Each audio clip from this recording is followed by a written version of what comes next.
Today, I want to not only cover the basic methods to enlightenment in the Shaiva Tantra systems, but also make the case for enlightenment. That is to say, as a modern yoga teacher, we don't often hear enlightenment as a reason why people come to a yoga class. You tend to get something more along the lines of peace of mind, relaxation, focus, flexibility, rehabbing an injury. If we're talking in the physical yoga practices, enlightenment tends to be very, very low on that list of priority for most people in the modern world coming to a yoga class. And I would agree, if your idea of enlightenment is some state completely unlike the state that you're in right now, then there's probably not a whole lot of value unless you understand a little more context. So, in the Shaiva Tantra systems, we have what in essence are 3+1 method of reaching enlightenment. Now, the +1 isn't really a method, it's Anupaya, it's the method of no method. You're walking down the street one day, poof, you're enlightened. There's nothing you did to get it, but there are rare cases in history where this happens, so they acknowledge that that's a thing.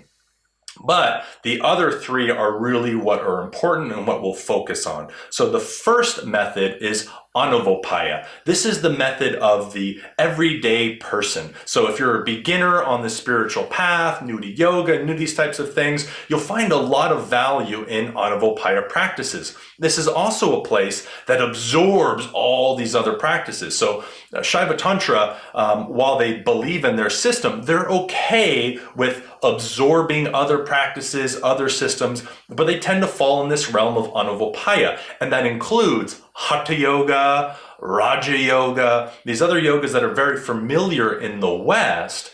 But what those practices are doing, they're designed to get you into a state of samadhi. Samadhi is a state different than the state you're in. It's super consciousness. It's beyond your senses, beyond being in a body, something totally different. But if that's it, if that's all you're chasing, then what you're chasing is another state that's a temporary state that you'll go into and fall out of, go into and fall out of, until eventually you're willing to stay there so much that everything else in material being fades away, dissolves, degenerates, dies, and then you're just in that state of awareness all the time. Tantric yoga is not so interested in that, but they are interested in what you can do with that state. So the point is, through all these various practices, breathing exercise, postures, visualization exercises, all these different things, is to generate an experience beyond the normal limits and boundaries of being, right? A state of being, but not so that you just reach that state and that's it, you're done. Try to hold on to it as long as you can. Instead, as it says in the Shiva Sutras, which gives us a beautiful layout of these three methods, Trishu Chaturtham Tailavada Shetcham. This means that we're gonna spread that samadhi like oil over a surface to all the other states of being. So when we have that experience of like, wow, I feel one with the universe, this is amazing. It's not just to like hold on to that at some other state, but rather to let that understanding permeate all the other states of being again, so that when you're walking in your daily life, you're experiencing that, you're understanding that awareness is there all the time, that the divine exists in everything, not just that state where you're all blissed out in yogi land and hyperventilating or doing whatever technique you did to get to that state, but recognizing it in the other states. So that's what brings us to Shaktopaya, the second method. This is the method of energy. You're essentially using the power of will to direct your entire focus, your awareness back to the source itself.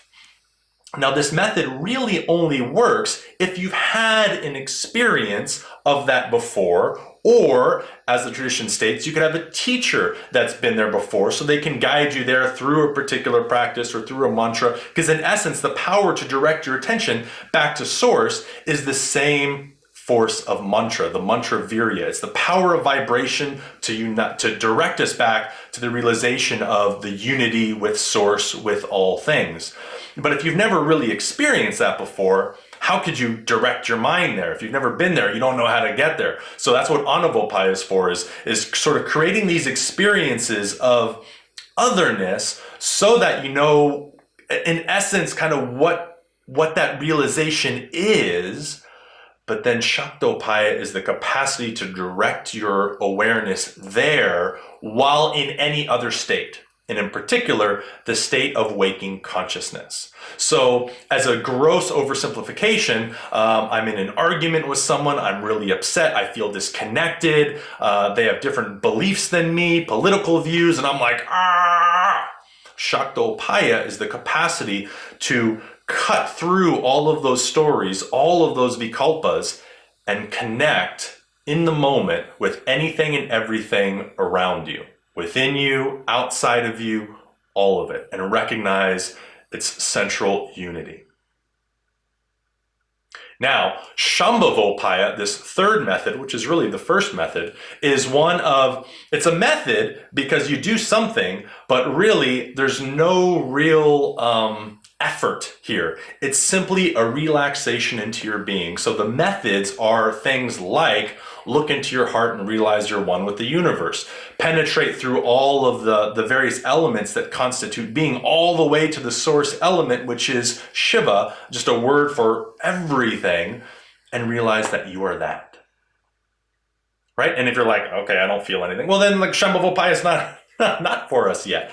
But the idea is that we are creating, because Shambavopaya is supposed to lead to a permanent state. You feel it, you experience it, you're there, you don't fall out of it. If you're still in the falling out of it stage, that's Shaktopaya.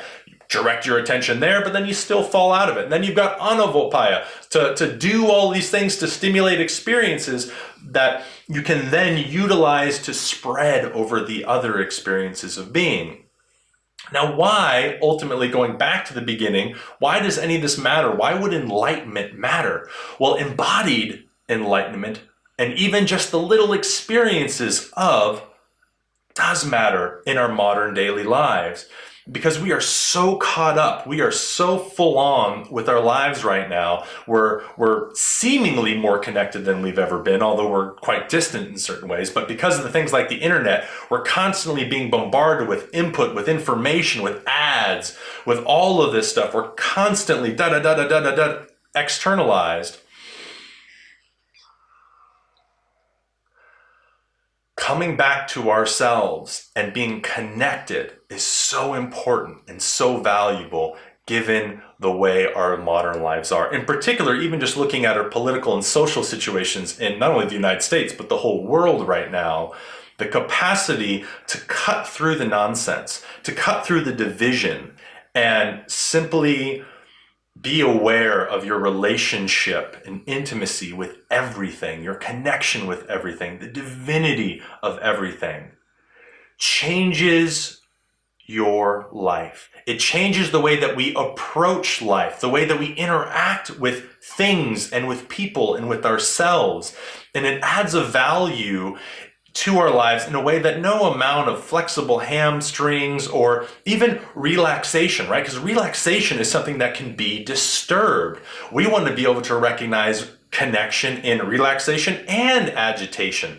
And that's what these practices are doing. They're getting us to realize a more mature relationship to enlightenment, to Mukti, to liberation, as freedom from the burdens of all of our habitual conditioning, which includes our conditioning that makes us think that we're separate than everybody else, and allows us a real, authentic relationship to our lives. And the great news is you can practice all the regular types of yoga that you practice and then apply this methodology to that, and it's still working towards this more mature, this more integrated method of yoga, of approaching life as liberation itself. Not as something to escape, not something to get past, to transcend, but something to get so intimate with, so immersed in, samavesha, immersion, right? Like get so immersed into it that your life is your journey of liberation. And that's it. And that is valuable, and that is worth pursuing and exploring. So, hope I made a quick case about enlightenment and why it's important for us, and give you a little context of these methods of Shaiva Tantra. Shambavopaya, Shaktopaya, and Anavopaya. The method of Shambho, of Shiva, of just direct consciousness. The method of Shakti, of energy, of utilizing this energy of embodied life to direct us back to consciousness. And then the method of the Anu, of the individual person connecting with the divine. And then, of course, the plus one, Anupaya, no method. Can't worry about that because there's nothing we can do about that. If you have any questions, feel free to leave them in the comments below or to reach out to me personally. Thanks for listening to me, blessing me with your time and presence. Anugrahitosmi.